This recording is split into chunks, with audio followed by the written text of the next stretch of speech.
It's time for Coffee with the Chicken Ladies, a podcast for people who love chickens. Hey everybody and welcome. It's Chrisie&Holly from Coffee with the Chicken Ladies. We're here and this is episode number 72. It's the best number ever. Best year of our podcast where we talk about everything chicken, family, fun, and More chickens. We drink a ton of coffee. I'm talking a ton. But most importantly, we hug chickens every day. And we kiss them too. Don't forget.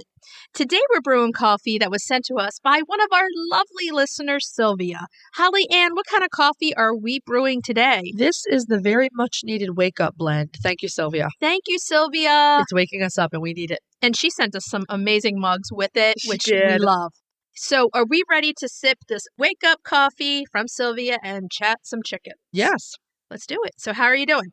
I'm doing great. Obviously, this show is airing 2 weeks after we recorded it. Yes. That's about the way we run. But guess what arrived yesterday? What? My apple trees.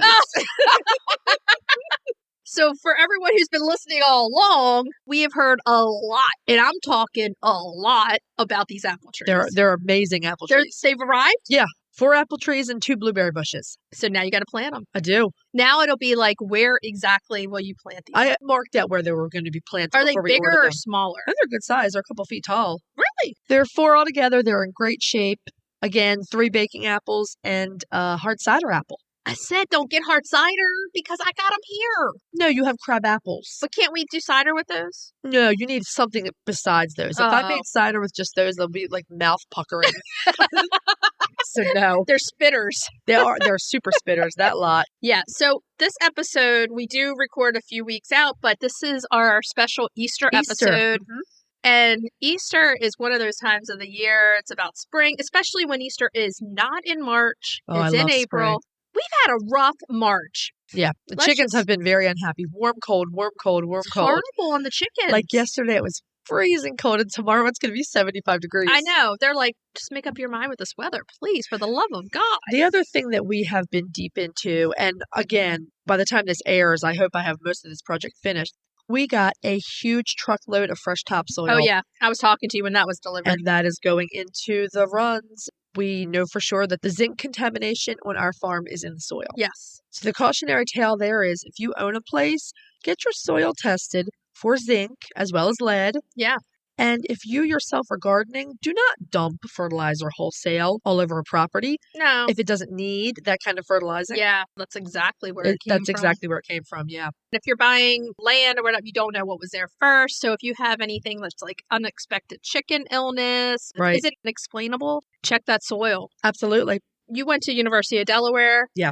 Which is the school of the blue hen. It is the school of the blue hen. I'm trying to get the girls to go there because the mascot's the blue hen. I wanted to go there for historical material culture. Yeah. But I ended up doing straight history, which I don't regret at all. But it would have been fun to be a blue hen. I'm like, girls, it's an hour north. Be a blue hen. Yeah. You can make me so proud to be a blue hen. It's in a gorgeous part of Delaware, too. And it's an excellent school. Speaking of Delawares. I know. We're going to work right into this. Okay, but before we say why we're working right into this, let me just take a minute to ask everyone a huge favor. If you're listening to our show and you're loving it, head over to Apple Podcast and leave us a written review. It does amazing things for our show. We can't tell you enough how much we love reading these reviews. It puts smiles on our faces. And while you're there, hit the subscribe button so you never miss an episode. That also helps the podcast grow. Yes. Share your favorite episodes on social media. You can also visit our Etsy shop, see what we have on offer.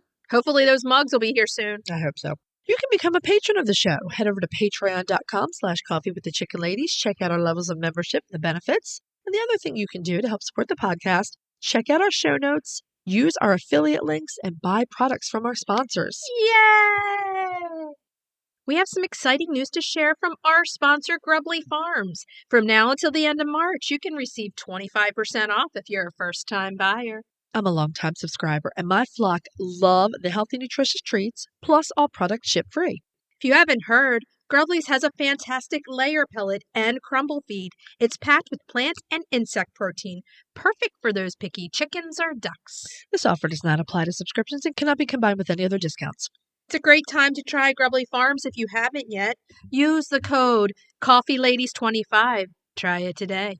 Hey, Chris, Yeah. do you like subscription boxes? Does it have anything to do with chickens? Of course. Then yeah.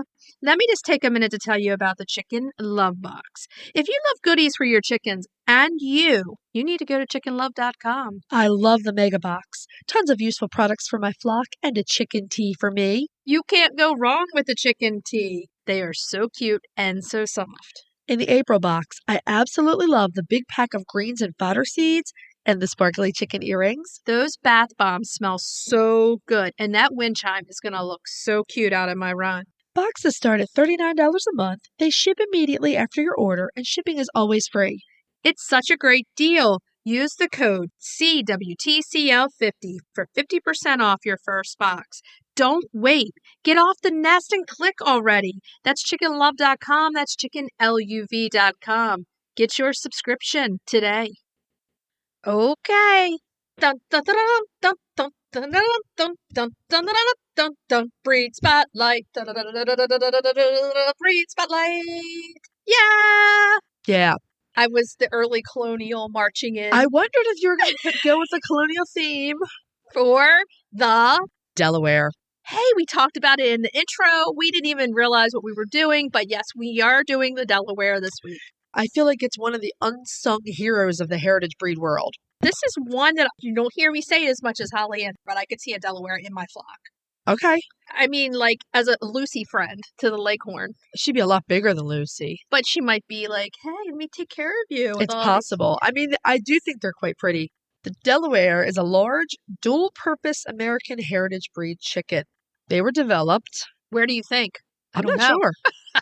The state of Delaware. Woohoo! In 1940 by a man named George Ellis. They are currently in the watch category of the Livestock Conservancy's poultry conservation list. This chicken needs a little bit of help. Yeah. According to the Livestock Conservancy, they were originally called Indian River chickens. That was their breed name. In Delaware, do you remember when we would go to the beach in Ocean City, we'd go to the Indian River. Exactly right. The Indian River Inlet. Yes. Indian River is a river and an estuary in Delaware. So yeah, I do remember kids, that. we went there. Yeah, it was fun. I'm going to geek out a little here, a little history geek out. Okay. So Delaware, the bay and river, do you know how they got their name? No. I always assumed it was a Native American word. Yeah. No. They were named by an explorer in the early 1600s. He named them for Thomas West, Lord Delaware. Okay. It's spelled Delawarr, You Delaware. learn something new every Exactly. day. He was an early governor of colonial Virginia. Okay. So the state took its name from the river and the bay, Mm-hmm. and the chicken took its name from the state, Of course. Delaware. And Delaware is our neighbor Yes. to the northeast. Right. We're very close. And I'm much closer, actually, to Delaware than you are, I think. You are, yeah, because Yeah. you're further east than I am. Yeah. So, actually, Delaware has a special place in my heart. Me We too. used to go to Maryland Shore all the time. You came with me on vacation all the Uh-huh. time growing up. And we would always take multiple trips into Delaware on their coast and check out Rehoboth, Indian River Inlet, Uh-huh. all that stuff. So, yeah, I love Delaware. And if you look up the chicken, I have to say, the more I see it, They're attractive chickens. and here's the thing, our guest coming up has one, yes, and she does amazing, amazing photography with hers. I know. And that's one of the things that got me looking into them because they're so calm. They're very calm.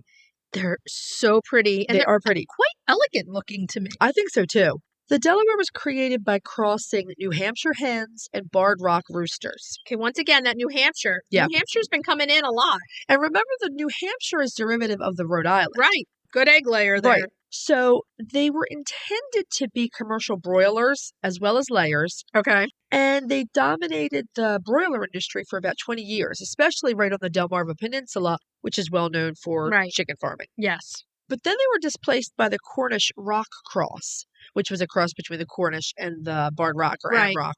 So the appearance, the Delawares are almost completely white, except for they have some lighter colored broken barring on their necks, Mm-hmm. tail feathers, and a bit of the wings. So pretty. And it looks like a silvery gray. It's so pretty. It's very pretty. They all grab me. Right. But this chicken, for some reason, I'm pulling towards. Yeah. I mean, It's one that I'm like, oh. I think they're very, very handsome chickens. So they look like a lighter in color version of the Columbia pattern that you see on the light Sussex and the light Brahma. Yes. The Colombian Wyandotte. Yep. So imagine that. It's not exactly the same because it is a broken bar instead of a stripe. But imagine that and then make it sort of a smoky charcoal or a silvery gray. Right. It's very elegant. I'm drawn to this chicken. I don't know what it is. Yeah. I really like them too. They have yellow legs and feet. They have a moderate sized straight comb and red earlobes. There's nothing super flashy there. No. It's all like good solid chicken stock. Yeah. And, we haven't even gotten to the best part yet, which we will later. They are big chickens. They weigh around 8 pounds for the roosters and 6 pounds for the hens. Yeah, they go into our category. We love the big and fluffy. And they are big. I mean, they have a long back and a really deep breast. Yeah. Which I think gives them a very handsome, dignified carriage. All of the American breeds, I think are so gorgeous. The Dominiques and the Rhode Island Reds and the Buckeyes and the Javas. All of these big, gorgeous chickens. And I feel like the Delaware more than earns their place right in there. I think the Delaware does. And she has been pushed out for way too long to the point of where she's on a watch list. Right. So they have a good reputation for personality. There's no reason why a chicken like this can't fit into a backyard flock. No reason whatsoever. Here's something fun. They make surprisingly good show chickens. Yeah. And when you look them up, and if everyone does this, you Google them as we're talking. One of the pictures is... Oh, yeah, there's a Delaware show with the big blue ribbon. Yes. They're very handsome birds. They were actually accepted into the American Poultry Association Standard of Perfection in 1952. Yeah. So they have over a half a century's worth of showtime. Yeah. In a contest, you would call them the sleeper. I would agree with you. I feel like if I were walking through a chicken show, they would draw my eye, definitely. Yeah, and there's something, they're just different enough to draw you in, but still you can see the classic, and I don't mean this in a bad way, barnyard look. Yeah. That draws you to chickens somewhat. It's a big, sturdy, handsome chicken. Yeah. Yeah. Exactly. So the genetics of this cross, like you said, we find New Hampshire, Rhode Island Red, and Barn Rock in so many of these foundations. So can everybody guess where we're going to go with this? Well, the genetics of this cross have a couple of interesting effects. If you breed a Delaware rooster to any New Hampshire or Rhode Island Red hen, you will produce a hen that looks like the Delaware. Okay. But if you breed a Delaware hen to a New Hampshire or Rhode Island Red rooster, you get sex-linked chicks. And what do sex-linked chicks bring us? Lots of eggs. Yes. So, yeah, isn't this funny? This chicken is part of what everybody's kind of going after in these hybrids. Right. But they are forgotten. They do breed true. They are their own heritage breed. Right. Just like we were explaining, those are genetic quirks where you can get those colors. And of that sex-linked pair, the mature male will still look like the Delaware. Right. But then the pullets are red, and that's where the sex link comes in. Right. So you're right. Here we have these American heritage breeds. You have the size from them. You have the sort of elegant carriage. But what's the other fantastic thing that comes along with the Delaware? Yeah, I mean, this chicken lays an amazing number of eggs, 280 plus a year. Large brown eggs. Yes. And actually, there's something quirky about a white chicken that lays brown eggs. I love it. So we do a lot of brainstorming when it comes to what breeds we're going to pick. We try to match up with what we have going on. There's a lot of thought that goes into how our show is produced. Right. And one thing is that Delaware has been on the list from the beginning and has been pushed back until episode 72. Yeah. Because we're not about meat birds. Right. We're not. We respect that path. We respect that path, but that's just not us. This chicken is known mostly for a meat bird. Exactly. Until we dive in and we realize this chicken's got a lot more going for it. She really does, yeah. And we need to help the Delaware. Yeah, I agree. We need to get her more into mainstream farm supply store sellings. Yeah. So that we can help the chicken get off the watch list, because there's no reason a chicken that's been around this long and is an American heritage breed should be on a watch list. Well, I mean, you mentioned she lays that impressive number of eggs. Now, the number of eggs that she lays will go down every year. As in any chicken. But because she is a heritage breed, you're not going to lose her at, say, 3 to 5 years old unless something goes badly wrong. She's going to have a longer life. Their genetics are stronger, everything about them. She is a heritage breed. Earlier, before we started recording, I'm like, if you want a white chicken in your flock and you don't necessarily want a leghorn, she is an option. Absolutely. And the guest that we're going to be talking to, that's why she wants a white She wanted- chicken, yeah. because she loves the photographs of a white chicken in the green grass. So this chicken could be a friend to Lucy Lou. She could. They would be like the big and the small. Yeah, but they're an option if you want a big egg layer, but you don't want a Mediterranean Yeah. and you want a white chicken. There is another option. That's this chicken, the Delaware. I love that their personality is so awesome. A lot of people say, well, they're very calm and gentle. They're not particularly friendly. But that's not necessarily from people who have put the time in with them. Right. We say this every week. They can be quite friendly if you put the time in with them. You get out what you put in. So if you get this chicken at 1 day old and you love this chicken all through and you make this chicken used to your hands and being held, then this chicken will know you and know that you're trustworthy, as in any animal that's going to come in. Yeah, really, our upcoming guest talks about her Delaware a bit, and it's super nice. Yeah. One thing that can cut into their egg laying a little bit is that they will go broody. Oh, damn broody. But, I mean, some people don't want to have to do incubator if they want to hatch. They Right. want to go the natural route. So if you are running a homestead or you want an amazing egg chicken that can hatch her own babies, there you go, Delaware. Yeah, I mean, broody is a good thing for some people. Yeah. For other people, it's not. For me, it's not a good thing because I'm not going to be hatching eggs. Right. So I'm kind of like, oh no, you're broody. I got to get you out of this. But every chicken has the potential to go broody. Oh, Even yeah. Mediterranean chicken can It fool you happens and go now and broody. again, yeah. But yeah, this is, to me, a definite sleeper. They are good free rangers, but they are bright white. And that means Oh, they yeah. need predator They protection. can be seen from way Like far a away. hawk could see this bird from way Yeah. far away. And we talk about this too. We both do supervised free range when possible. Right now, we can't. Our birds are in their Yes, they are. runs and not out. But yeah, supervised free range is the way to go, especially for a bright white bird. Yes. The other interesting thing about the Delaware is that they do well in most climates, and that's because they were developed here in the Mid-Atlantic, where it's stinking humid in the summer and it's freezing cold in the winter. In the Mid-Atlantic, we're on our third winter, basically. Like, we have Like winter. we have stages of winter. Yeah, and then, like, you get, like, 2 weeks of 65. And then there's fall, spring. Yeah, Right. fall, spring, Yep. and then, oh, winter again. Here we go, winter number 2, Oh, and then yeah. it's cold, you know? So chickens adapt to where they are, and because they're from the Mid-Atlantic, guess Right. what? They are just like us. They do well here. Yeah. Strong, and they adapt to anything. As always, you're going to want to watch combs and wattles, especially on the roos. And they might need a little bit of heat help if it gets super hot, because they're a big-bodied chicken. The other thing is, what they start out as babies are the cute little yellow chicks. Oh my God. They are like the classic fluffy little cute yellow chicks. So cute. Yeah. And that's one of the other reasons we stuck them here at our Easter show, because they're Come like on. the perfect Easter peep. Yeah, they are like perfection for the Easter They peep. are. I can't get over how much, and I've said this multiple times, is they are the sleeper of the chicken world. Oh, yeah. I feel like we really need to help this chicken. So I get to say the words this time. This is a chicken that you can see in your flock. I can. I don't say it nearly. Oh, nowhere near as much as Holly will research these chickens and be like, oh yeah, this one's in my I need flock. this And I'm one. kind of just sitting back like, I really like that chicken, but I don't know. But for some reason, there's something about the Delaware that has drawn me in Uh-huh. where I am like, I can see this chicken fitting into the flock of what chickens I have Yeah. now. Just something about it. So if you have the Delaware, Uh-huh. send us pictures. But Absolutely. where can we get the Delaware now? The primary place that we recommend are the wonderful old lines of Delawares that are currently being bred at Murray McMurray Hatchery. Yes. You can find them a lot of places. You know you're going to get good quality heritage stock there. Yeah. You can go on their website. The other thing is order their catalogs because they have pictures Yeah, in they there. do. They'll send you a free catalog if you sign up for it. And you can see the pictures of the chickens that they use in there too. If you're looking for other genetics because you want show lines, you can also try the American Poultry Association. Right.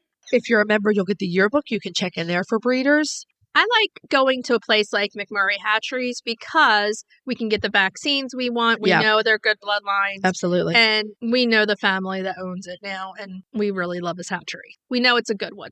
So, go get yourself some Delaware chicks. And I'm going to try to talk my girls into being a blue hen. Good luck. Have you heard of Strong Animals Chicken Essentials? They make natural supplements for your flock. Strong Animals has used plant-based products and natural approaches to promote the health and vitality of backyard flocks. Their products contain organic essential oils, prebiotics, and other natural ingredients to support the immune system and digestive health. Give your chicks and chickens what they need to thrive with Strong Animals health products. Visit GetStrongAnimals.com today. Are you looking for a vintage small farm feel for your egg packaging this year? Or are you looking to develop a unique brand image with custom packaging? The Egg Carton Store offers a wide variety of recyclable cartons, customizable stamps, poultry care products, and a robust customizing tool to design your own labels. Plus, they offer fast, free shipping on all cartons and labels. Visit eggcartonstore.com for all of your egg carton, label, stamp, and poultry care needs this spring. Okay, so now we're going to move on to our main topic. And for our main topic this week, we have a guest. Because it's our Easter episode, we have a guest that, oh my goodness, this woman's photography is through the roof. She has close to 160-some thousand followers that follow her photography on Instagram. She is Penny from Happy Days Farm. It's a gorgeous website. The photography is absolutely gorgeous. There's a fantastic blog, all kinds of information if you go check them out. And she has chickens and turkeys. Yes. We had the pleasure of sitting down with Penny, and we're going to bring you that interview now. So enjoy. Hello, Penny. How are you doing today? I'm doing great. Thank you so much for having me on your podcast. Of course. It's our pleasure. It's our pleasure. We love your social media. We love your photography, all your animals. You have turkeys and everything else. So we love seeing those pictures. Aw, thank you. So for those of our listeners who don't know you, Penny, will you please tell us a little bit about yourself and your farm? Okay, well, I am a wife and a mom and a grandmother, and we just have a small hobby farm here in North Carolina, about 6 miles or 7 miles off the main interstate that runs through our county. And we moved here about 16 years ago and actually got into the farming by accident, the hobby farming. And we built our home out here in the country. So, I just love the country lifestyle. Was actually a city girl that always loved nature and animals and the country life. So when we moved out here, that's kind of when I started with the chickens and the farm animals. And I was going to ask, where are you originally from? Well, we're from the area. I grew up in a little town beside the town we live in now, but if you blink, you'll miss it. But it's called Graham, and now we live in Burlington, and we have about 8 acres out here. Nice. You can do a lot with 8 acres. Oh, yeah. So tell us a little bit about the animals on your farm, because they're so cute. Oh, my goodness. Aren't chickens just adorable? All the animals are adorable, but right now we only have 7. Every year I say, I need to get some chicks. I need to get some chicks. So hopefully this year will be the year. We've had up to 20, but anyway, we have 7 right now. And I have a mixed breed. I love a mixed breed flock. I just like the variety, and I love the different colored eggs. So I have a Barnvelder, a Welsh Summer, the Blue Cochin. Oh, you got Holly's heart with that one, and my heart with the Welsh Summer. The Blue Cochin we have, her name's Bonnie. They all have names, of course. She's our oldest hen right now, and she's about 10 years old. Wow. So she's the sweetest thing. Sweet. I love them. I've had Leghorns. I don't have a Leghorn right now, but I love Leghorns. I love their flightiness and their energy, and they are good egg layers. We have a Marin's, which lays the dark chocolate eggs. We have a silver-laced Wyandotte. She's real sweet. Her name's Lacey. And we have an Easter egger, which lays the beautiful pastel eggs. But anyway, I just love a mixed breed. And I think it's just beautiful out in the yard, seeing all the different colors. Are there any particular breed of chicks that you'd like to get this year? Well, good layer, of course. I like the white chickens against the green grass. We have a lot of green grass here. So I'm probably looking into getting maybe another Leghorn or a white chicken and maybe another Orpington. I love the buff Orpingtons. They're so sweet. Yep. One of our first chickens was a buff Orpington, and her name was Buffy, and she was an angel. She was the best friend to a handicapped chicken that we had. And we've got a story about that on our blog. Her name was Bella, and we had her for a long time too, about 9 years. But anyway, we have had other buff Orpingtons that are terrors too. And they will go broody. Buffy never went broody, but we've had some that go broody. But anyway, I'd like to add a buff Orpington possibly. I have 2 buff Orpingtons. I've had 4 and a Leghorn. You and I must be matched here because I have a white Leghorn named Lucy, and I have 3 lavender Orpingtons also. Orpingtons have been in my heart from the beginning, and you're right. They are so sweet, but man, those girls go broody. I mean, it's genetically instilled in them to Yeah. do this. They want to be mamas. My two oldest are Buttercup and Bubbles, and they started to go broody yesterday. Oh no. Buttercup. Bring us here. And do they stay broody like all spring and even in the summer? I try to break them because it's much better for their health not to be broody because, you know, they're trying to sit on a nest that isn't there and they're not eating well all day and they're losing weight. We've done that too. Sometimes that's successful and sometimes it's not. It's hard. It can be. Yeah. What's your favorite thing about keeping chickens? Well, I just love their different personalities, their entertainment. You just sit and watch them. Yeah. And they're sweet. A lot of them like cuddles and I don't know. I just love them. They just make me happy just looking out there and seeing them out in the yard. It just lifts my spirits. So I've developed this perhaps bizarre love of baby turkeys. My husband's going to be like, no, you're not bringing turkeys home, but I really want turkeys. Can you tell us about the type of turkeys you have and what you love about them? They're the cutest. They oh are my cute. goodness. They're on your Instagram all the time, so I feel like I know them. And yesterday was St. Patty's Day. Oh, yes. And your post with the green bow tie. Oh my goodness, the cutest So little thing. And you have bunnies. And we have guinea fowl. I do like the guineas, but I think turkeys are next in my heart, really. I'm going to see turkeys on your farm. There's Probably. no doubt in my mind. Well, we have a heritage breed called the Royal Palm. We have a male and a female, and we let her hatch some eggs last year. So that was interesting and sad at times, too, because we lost some of them. They are very hard to get past that baby stage. But we did have one that survived, and we named him Sweet Pea because we have Popeye, which is our male. I love it. And then we went and found him 2 wives. Olive was one, and the other one we named Sophia. So we have Popeye and Olive, and then we named the baby that survived Sweet Pea. Sweet Pea, I love it. That was Popeye and Olive's little baby. So Oh, I don't know what it is about turkey chicks. I love chicken chicks, but the turkey chicks are so cute. if they just didn't grow so fast. It's like They do. kids, only faster, and they just don't stay small long enough. Okay. Yeah, as soon as they hatch little babies, I mean, you got to take Right. advantage of the first few days and get any kind of pictures Oh. you want. You've got to do that. Which one do you like better, the turkeys or the chickens? Well, I think my heart is with the chickens. I like the chickens the best, but I enjoy the turkeys. Popeye is such a gentleman, and they're really easy to have. They get along well with the chickens.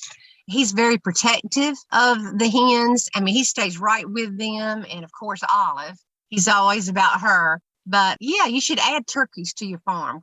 My husband's our editor, so he's hearing all of this. Okay. You hear Yeah. that, Pete? Turkeys. Yeah.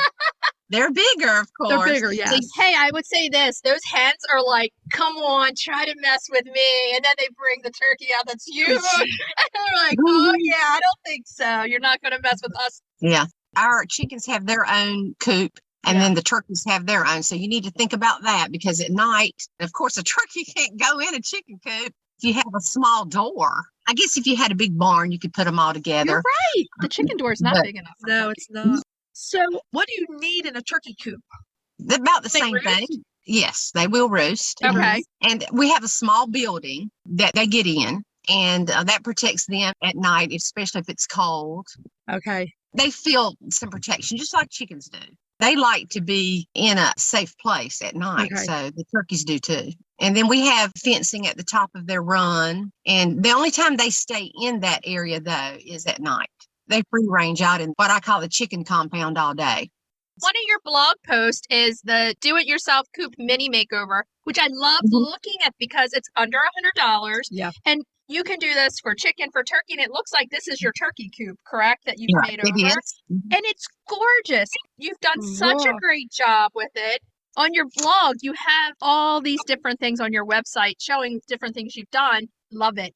And I love that when you go on your website, everything is right there that you do and that you show Oh, yeah. everything. What are the best tips for style and functional coops in decor? Because we all want it to be cute. Because you Oh, want to yeah. have a place that you enjoy going to and spending time. I try to decorate the coop seasonally, and Tractor Supply is a great place to find cute coop decor. I bought a rocking chair there that I love to use out there at the coop, and beautiful containers for flowers and things like that, and cute signs. I know y'all have been posting some cute things that y'all have found there.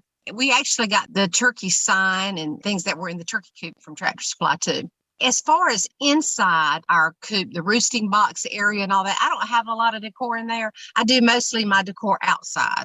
Okay. Of the I love that. That makes sense. Yeah. I mean, you want to be happy where you're going to spend the most time. And if you want to be with the animals, you want to be looking at something that's cute. Signs, flowers, big planters, something to make you happy. And you could read a book or just be on the web on your phone or wherever and sitting with the chickens. I love your big wood chips that are in with the turkeys. We use big wood chips also. Feel like it's so much safer for them to be on that. Good substrate. It is. It's really good substrate. Looking all through this, you painted it white on the inside. Nothing better than white on the inside for a coop. Yeah. Yeah. You learn something new every day because I did not know a turkey roosts at night. They just got to have enough space. And we don't have their perches very high off the ground. It just gives them some stability than to lay on the floor. And it's cleaner. We've done this in the chicken coop and the guinea coops and the turkey coop. We cut tarps to fit the size under their perches. Okay. And at night they poop on the tarps, and all you got to do is take the tarp up and just rinse it off. Nice. And then you can put it back under. Now the chicken's a little different. I have a roosting tray that I can slide out that has shavings in there because their perches are higher up. Right. When they jump off those perches, I want them to have a soft landing. But that's just some tips that you can do for the turkeys and the guineas under their perches. We love your photography. This is one of the things that drew us to you right away. And we were like, we have to talk to Penny because your photography is beautiful. And we love what you do with your kitchen and using that beautiful farmhouse sink and using it as a focal point for photography. But then also you do tablescapes. We love tablescapes. We love setting them up. So we wanted to ask you, what are some tips that you can give us on setting up a really beautiful tablescape with chickens or turkeys or bunnies or chicken or turkey or bunny decor, not turkeys on the table. That wouldn't go along well. No. I love the photography part of it. I love styling and just making things pretty. I like just to put pretty pictures on my feed too. I mean, because it's kind of like a photo album that you can go and look at. And tablescapes are great. I think the family breakfast would be a great time to do a chicken tablescape. If you have any cute chicken dishes, use those, of course, and pretty placemats. I love color. Yeah. So I would use a lot of color. And of course, your color scheme for your home, your house, your kitchen, whatever, and flowers. Tractor Supply has the cute little chicken creamers and things like that. Set those on the table. And there's just myriads of things out there, you know, that you could use to decorate a pretty tablescape with the chickens and the chicken motif. Do you collect anything that's like vintage chicken? I have some chicken things. I have some pretty rooster statues. I posted one this morning that I found recently. But yeah, I mean, I have some chicken stuff. Now, my house is not bursting at the seams with chicken items, but yeah, I like to use them. I just think it sets a pretty country home. Well, that's one thing with your photography. We love this statue. Holly just pulled it up. Wow. This is the kind of stuff that we die for. We are like the girls who go to the thrift store and the antique store. You look for anything chicken, right? Anything chicken, but your egg stand, oh my goodness. We saw that on the website the other day. So cute and so different. It definitely would catch somebody's eye, and it's great to sit right next to the sink. You can organize your eggs. And you have twinkle lights in it. That's clever. So cute. Yeah. I added the twinkle lights. I like to twinkle things up. I think it looks cute. Your kitchen's very joyful to me. It is. And, you know, we always talk about part of us being who we are is the chicken lady lifestyle. Enjoying and being with the chickens, but bringing the beauty of them wherever you go, in your house or in the yard. And you just do all of that with your photography. Thank you. You've been writing your blog for a long time because you have pages and pages of fantastic posts. And you have a recipe for immune-building veggie noodle soup for chickens. I love it. It's fantastic. So how did this come about? Well, we don't have extremely cold winters here in North Carolina, but it can dip down and get pretty cold. And we like to provide them with a healthy, warm, nutritious meal to warm their tummies up on cold days that they're outside all day. Whatever we have, a lot of times is what we use to make a good bone broth with the noodles and the veggies and the garlic and all that. It's very good for their immune systems. I love that idea. I love that it's easy to find on your website. The other thing I found, which I really love, are the nesting box herbs. And here's the thing I like about your blog post.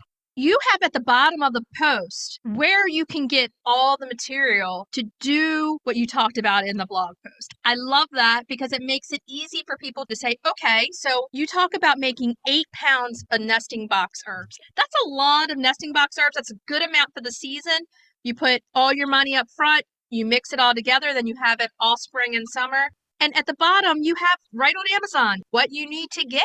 And your herbs seem like that mixture is going to smell fantastic. Oh, it in those nest does. boxes. It does. And that was a real popular post. And we've gotten a lot of response from that. And it's very helpful and a lot less expensive to do your own. And so that's what we wanted to do. We wanted to inspire people to do their own and have a helpful way to do it without the expense of buying it already packaged up.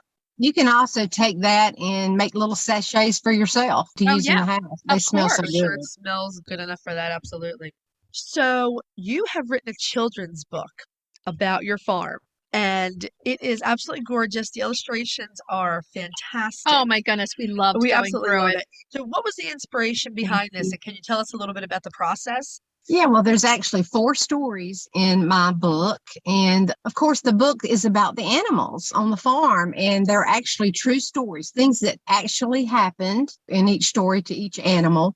And I just was inspired to write a children's book about it because I thought maybe it'd be something cute and funny for the kids to enjoy. And one of the stories is actually how we got started on the farm. And it's about 2 guineas that wandered up one day. I didn't even know what they were at the time. That was like 16 years ago. And I was like, what is that? I was out watering some plants. They made their home here on the farm. And she actually hatched 14 eggs in my rose garden. So that kind of started it. She was like, this is the prettiest place to raise babies. I'm going to stay right here with your roses. It smells so good. She hatched all of them here and they all survived. So the guineas kind of got us on the road to hobby farming. And then it went to chickens, and our first and only rooster was Chachi, and he was hilarious, the things he did. So one of the stories is about Chachi. And then one of the stories is about Marilyn, one of our hens that we had at the time. She was an Easter egger, and she was so funny because, of course, you know this. They don't want to sometimes lay their eggs in the nesting box. And then the other times, they'll all want to lay in the same nesting box. And I think that was her issue. She didn't want those other girls in her nesting box. So she would wander around trying to find a place to lay her eggs. And all those things in the book, she actually did. I mean, she wanted to lay it on the golf cart, or in a flower arrangement, or in the shed, in the shavings. I mean, she was always looking for a place to lay her egg, and Chachi was always behind her, trying to help her find the perfect place. Aww. And then we have a story about our bunny, Sugar. He's a dwarf lionhead, and he's actually a rescue. We rescued him, we say, from a breeder. And that story is absolutely true, and it's just a fun little book. The illustrations are absolutely beautiful. Oh, yeah. I shared it with my goddaughter, who is 3. She loved it. I found a local artist to do the illustrations for me, but the interesting thing about it is all those are pictures that we have taken here on the farm. And so I gave those pictures to her, and she, of course, did the rendition from the picture. So that makes it really special to me because it's not something she thought up in her head. You know what I mean? Like the cabin and the coop and the chickens and the golf cart and just different things, and even Sugar in the house. That's special to me when I look at the book. For sure. It's wonderful. Where can listeners buy the book? Well, you can get it on Amazon, and you can also get it in our Etsy store. This might be of interest to someone, but we also have a rabbit book. Oh, nice. Yeah, tell us. Yeah. I self-published the children's book. I did have some publishers interested in doing it, but they wanted to change the stories. They wanted to shorten the stories, and that just didn't go along well for me. So I self-published it. But our rabbit book, it's been published by a publisher, and it's on rabbit keeping, Nice. especially from the first year of rabbit keeping. Okay. And there's a lot of pictures in there of sugar, and it's a really cute rabbit book. It's called Raising Happy Rabbits, and you can find that on Amazon and at Tractor Supply and probably at Barnes & Noble. I will put links to purchase both of the books in the show notes of the podcast so listeners can get right to them. We didn't realize you had the rabbit book too. That's fantastic. Well, that's what yeah. I wanted to ask a question about the bunnies, because the bunnies are so much also a part of who you are on your social media presence. They are always in the sink, or they're right with everybody else. So how many bunnies do you have, and what kind do you have? We have 5 rabbits, and they're all rescues, but we have 3 dwarf lionheads, 1 Rex, and 1 Flemish giant. The Flemish giant's Happy, the Rex is Velvet, and then the 3 dwarf lionheads. One of my sisters had Rex when we were kids in 4-H. The fur on a Rex rabbit is like nothing you've ever touched. They make some It's of the amazing. pictures. Their fur's amazing. But we got her from a pet store. Nobody wanted to adopt her. She had some food aggression issues when we first got her, because she would charge you and bite you, but we brought her home. She and Happy live out there with the chickens, and they have a beautiful relationship and a beautiful life out there. And her food aggression issues are so much better. Oh, good. Awesome. So do they were. go in the coop at night with the chickens? During the day, they go anywhere they want to. Happy goes in the chicken coop and digs holes that are so deep. They have their own house, the rabbits do, at night. I love living together as one big Yeah, happy. I mean, it goes with the Happy Days farms. I mean, everybody's happy together. The Flemish Giants and the Rex, I believe, are heritage breed rabbits. But I don't know anything about the Lionheads. Is that a relatively new breed? It is. One of my favorite pictures you put up was the one where you have the chicken looking in the mirror. It was just recently, was it right around Valentine's Day or a little before then? Mhm. I looked at that picture and I'm like, how did you do that? The chicken was looking in the mirror and everything was so beautiful around it. It takes you away. And that's what I like about your photography. It takes you to a place where you feel really good. That's what social media should really be, is a place to kind of escape for a while and to take you to really cool places. And that's what your photography does. Thank you so much. That's what it's all about. And I get a lot of people that tell me that it just lifts them up and brightens their day, makes them happy. And that's what I want. We're not in this for the money. We do it for simple joy and pleasure. And I just enjoy making people happy. It's just a lot of fun. That's fantastic. Do you have any photography tips for the rest of us? Well, from the time I started, like I said at the beginning, I like to make things look pretty. And we've had a lot of people share us and feature us, which has been a blessing. But I think one thing to think about when you're doing your photography, and Instagram's changed a lot. It used to be about the still photography, but now it's more like the reels and the videos and stuff. Exactly. But when I first started, it was about the stills. And I always try to do a picture that it's not fake. The things you see on my Instagram are real. That's my house. And that's the way I like to keep things. I like things pretty and I like things clean. But I always tried to do a picture that I thought, someone might like to share. You know what I mean? Does that make sense? Shareable content. Yeah. I love it. Yeah. We have messes here too. I make messes and I have junk drawers and things like that, like everybody. But I just like beauty and making things look beautiful. I think there's a very special place for that. I mean, some people do like to do an Instagram feed that's all gritty and real.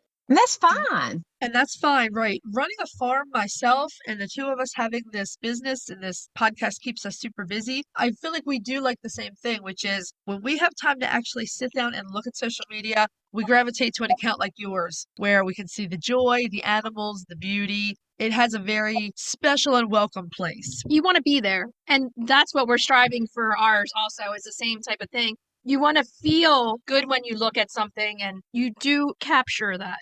The other thing I was thinking about is your kitchen, which we didn't talk about yet, but your kitchen is absolutely gorgeous. When I designed the house, when we bought the plans and started building, I also brought my Country Charm stove from our previous home, which you'll see on the feed. I wanted a farmhouse sink and I wanted something bright and cheery. So that's the way I decorated it. It is beautiful, absolutely gorgeous. Tell us about the stove. How old is it? It's a reproduction of an old wood cook stove, Okay. and I bought it 30 some years ago. I saw the article in Country Living. Yes, the I cook remember stove. that article. Our previous home, it was back when country decorating was very popular with the ruffled curtains. Yep. Yep. And in my kitchen, I had lots of chicken stuff. So I saw that stove in Country Living, and I really wanted it. So I saved my money and bought that stove, and it was delivered on a transfer truck. And we had to run to the local appliance store and rent a dolly to get it off of, because it was so heavy. It's cast geez. iron. Yeah. It's made just like the old ones were, only it's electric. So anyway, I put that in the kitchen at the older home. And then when we built out here, I said, that's coming with me too. So we brought that with us. But I love that little stove. That's all I cooked on for 20 some years. It's just perfect. Yeah, it fits in there perfectly. It Well- just adds a bit of charm, a lot of charm. Exactly. You have all the charm, all the vintage charm, and then all the modern safety. So Yeah, you can't lose. you can't go wrong. Your kitchen is beautiful. You have a blog post all about it where people can go on your website and take a tour of your kitchen and see the stove that we're talking about. Everyone who's listening now, go over to the website for Happy Days Farm and look at these blog posts because they are incredibly well thought out. Oh, yeah. The instructions to do things are very easy. Plus, all the social media across the board, you will not be disappointed to go follow Penny and Happy Days Farm because it will make you happy. Yeah. It You makes are us so happy sweet. when we see your posts all the time. We love them, and you do a great job. You're so sweet. Thank you so much. We're going to talk about your baking because you remind me of my grandmom's baking. Southern. We came across this recipe and we're like, we want to put it out there for our crack in the eggs. It's your $300 cake. Well, that came from an old recipe book that my mother gave me many, many, many years ago.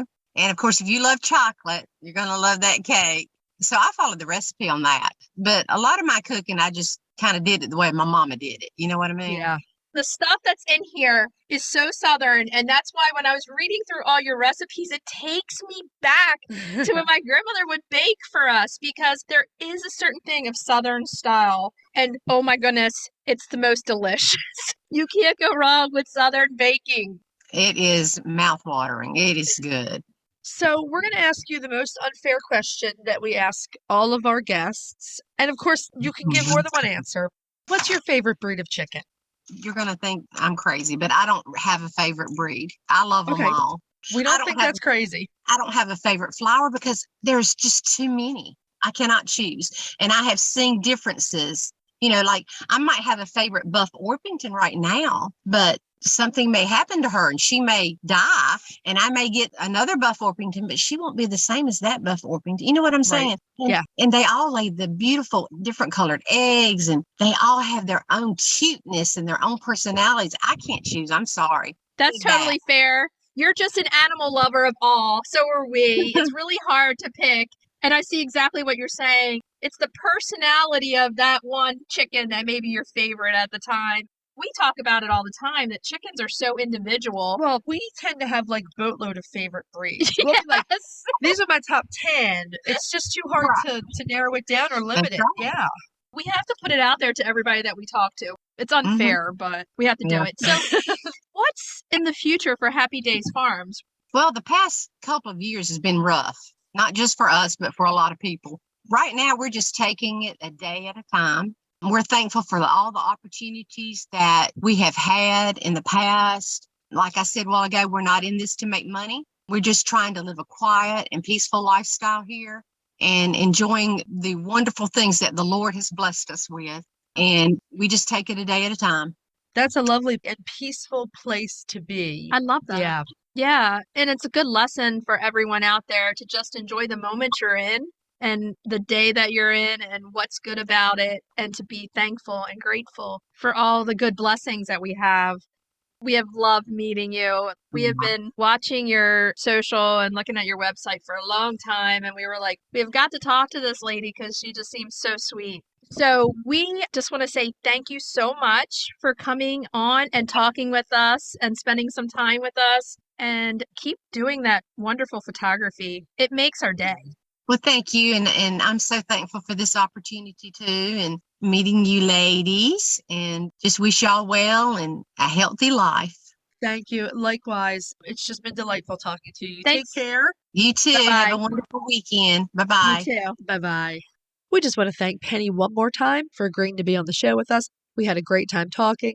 Definitely go check out her website and blog. Her blog is amazing. And Yep. if you really want something that's organized and you can learn from and see exactly how you do it, go to that blog and follow her on Instagram along with everybody else because her photography is beautiful. And go see other photos of Adele the Delaware. Yeah, she's beautiful. She is. Okay, so now we're going to move into Cracking the eggs. cracking those eggs. And this week, as you just heard when we spoke with Penny in our interview, we're using one of Penny's recipes for our cracking the eggs because we just thought it was fantastic. Yeah. It's a recipe from her mother Yes. that she found in a really old cookbook. And we just love the name of it, plus the cake. It's a $300 cake. It's called $300 cake, right? It really is a delicious cake. Essentially, it's a chocolate sheet cake Yes. with a cooked cocoa frosting. Can you go wrong? Right. It's generally served in like a 9x13 pan. Yeah. And is a fantastic Easter dessert with some berries. I was Really thinking good. the same thing with Easter. It's great to bring for an Easter brunch at somebody's house or Easter lunch. And it's something that has a great name to it. Well, the name, you know me, I'm the history geek. Yeah. And so my first place was Ann Burns' American Cake. Okay. And I looked in there for the $300 cake. I did not find it That's anywhere. the book I gave you for your birthday. Yes, I love that book.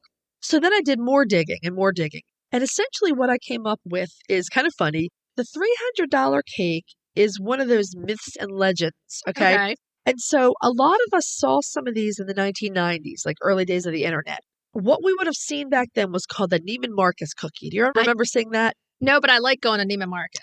Yes, and I like cookies. So the Neiman Marcus cookie, the whole thing was someone would email you a recipe. Okay. And it was supposed to be this famous Neiman Marcus cookie. Along with chain letters. It was something like that. Yeah, yeah. And the whole thing was what they would say was, I asked for the recipe at Neiman Marcus for this cookie and they charged me $300. Now I'm giving it to everyone.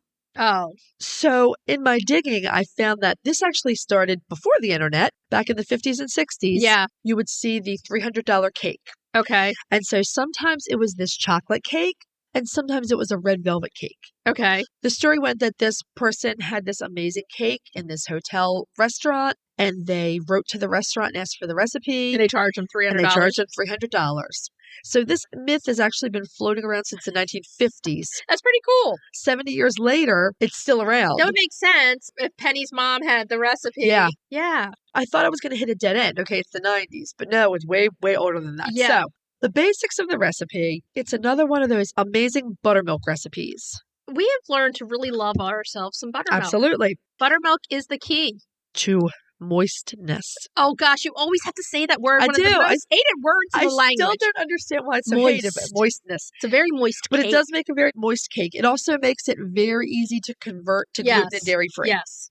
The other thing you're going to notice with this recipe is that you cook the butter, the oil, and the cocoa together. Yes. It's very Southern. It's very Southern. And so I wondered what the mechanics behind that were. Why do you do that? You cook the fats with the cocoa and it allows the cocoa to bloom.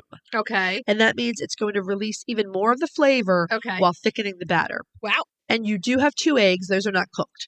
Those are added in a different step. Yeah. So it's a 2-egg cake. And then there's a cooked cocoa icing that goes with it. I'd pay $300 for the recipe. I would not, but I would eat the cake.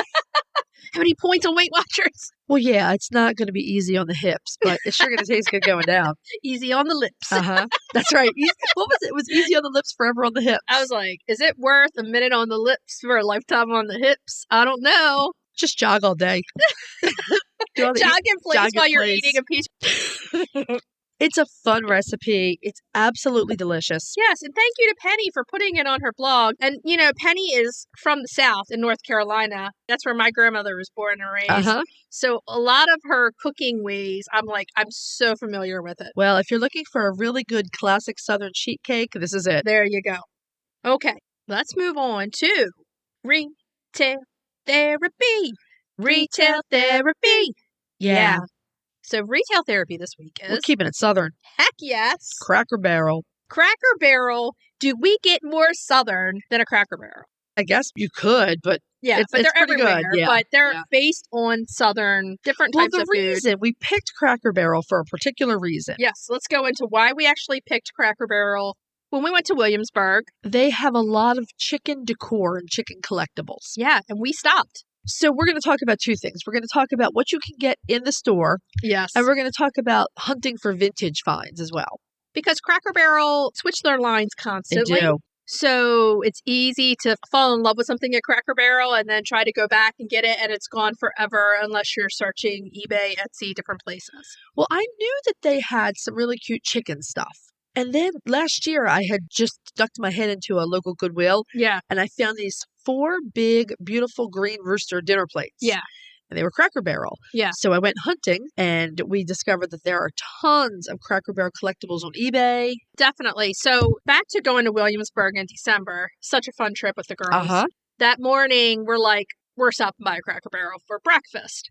So we stopped by, we walk in, and the middle display, the first display they hit you, It was all chicken. is the rooster display. Yeah. Cracker Barrel, every season has a chicken rooster print. Right. They change. They change, but they always have a chicken print. So they have the big chicken clocks, Right. the big statues. They had a fountain. Right. was a They had fountain. everything right down to the little salt and pepper shakers that you got me. I got myself a set too. I know. And my shirt that had some pictures of it, but it has Maybe. little chickens all over it. I got it there. So we were like, everyone needs to know this. If you don't, go there. Most of those things are out of the circulation now. They've Yep. moved on to some other things. So since it's spring, if you visit the website now, there's some chick stuff. There's chick stuff. There is what's left of the rooster line. My Last guess is, year's rooster line, yeah. So my guess is they'll be bringing another one out. Probably. They have a really cute little teapot for one on there that's on sale right Yeah. now, $11.99. It has the mug at the bottom, the teapot. Yeah, it's like a teapot for one. Yeah. Yeah. Super cute.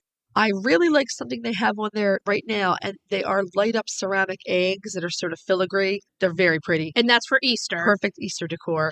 They also have a couple of tumblers and a couple of mugs that have chicks Yes. or roosters on them. They had a big welcome sign still left from the rooster line Uh-huh. that says welcome with a rooster on it. Nice. Usually everyone who's listening to us in the U.S., at least on the East, Yeah. I'm not sure about the I'm West not sure either. or Midwest. Let us know if we're I right mean, or they wrong. do have an online shop. They do have an online shop, but everyone's usually within 20, 30 minutes of one. Even I am. I'm probably 15, 20 minutes from one too. You don't have to go eat in there. You can go just shop. Right. We did find one thing on the menu I could eat, though. And this is funny. Grits, Given a few weeks ago. a few weeks ago, yeah, we did the recipe for grits and greens, but I had grits and eggs. I could safely eat, so. Yeah, it's a fun place to shop. It's an old farmhouse country feel. It is a chain, but it's one that kind of makes you feel country at heart when you walk in there. If you like to save your dollars for vintage finds, that's great. If you like to spend your money on really high-end artisan chicken stuff, absolutely fine. But if you're on a budget and you're looking to find some affordable chicken decor, Cracker Barrel's right up your alley. Yeah, just walk in, look to see what they have, and check the website because the website has all the stuff that they have. Yeah, Here's my guess is that the website sells out pretty quickly. could be. And so individual stores get their stock, and whether or not they sell out there, they probably all will have individual stuff. I would imagine so. Then- And clearance sections in each store as well. Yeah, and then once that line is gone out of the store, then start your eBay and Etsy search. Right. Yeah, if you're trying to complete a set, that's definitely the way you want to go. Believe me, there are plate There are after plate. scads of different patterns that have come out of Cracker Barrel in the last many years. And then the thrift stores too. Yeah. Like when you're in and you turn the plate over, you turn the mug over and it says Cracker Barrel. It's usually pretty good quality stuff in there. Absolutely, yeah. Most of it's dishwasher and microwave safe too. Yeah, and definitely some unique stuff in there. So check out Cracker Barrel to get some good chicken decor. We liked going in there. Oh, it was fun. We had a great time. If you have stuff from Cracker Barrel that you want to show us, send us pictures. We'd love to see it. We managed to buy each other some Christmas stuff in there without the other one seeing it. We got a lot of Christmas stuff We in did, there. yeah. And I got the poncho that came over, the buffalo Oh, it was plaid. like a wrap. Yeah, that was really nice. that I really like too. Okay, so should we tell everybody what we're going to be talking about next week? Absolutely. We're profiling the beautiful Lakenvelder chicken, It is a beautiful chicken. our main topic. Actually, it's two little main topics. Yeah, We're going to talk about where to buy chicks and how you keep your chicks healthy and happy. I love talking about chicks. Yeah. Cracking the eggs is egg muffins. Because this is the time of year you have lots of eggs. Lots of eggs. Oh my goodness. And retail therapy is Roosties chick feeder and water We love sets. We do love roosties. roosties. Okay, so what should we tell everybody to do until next week? Hug your chickens. Every day and kiss them too. Don't forget. We'll talk to you next week. Bye-bye. Bye. If you'd like to see more of us, please follow us on Instagram at Coffee with the Chicken Ladies. If you'd like to help us grow the podcast, please leave us a written review on Apple Podcasts. If you'd like to become a patron of the show, please visit our Patreon page, patreon.com/coffeewiththechickenladies. Thanks for listening.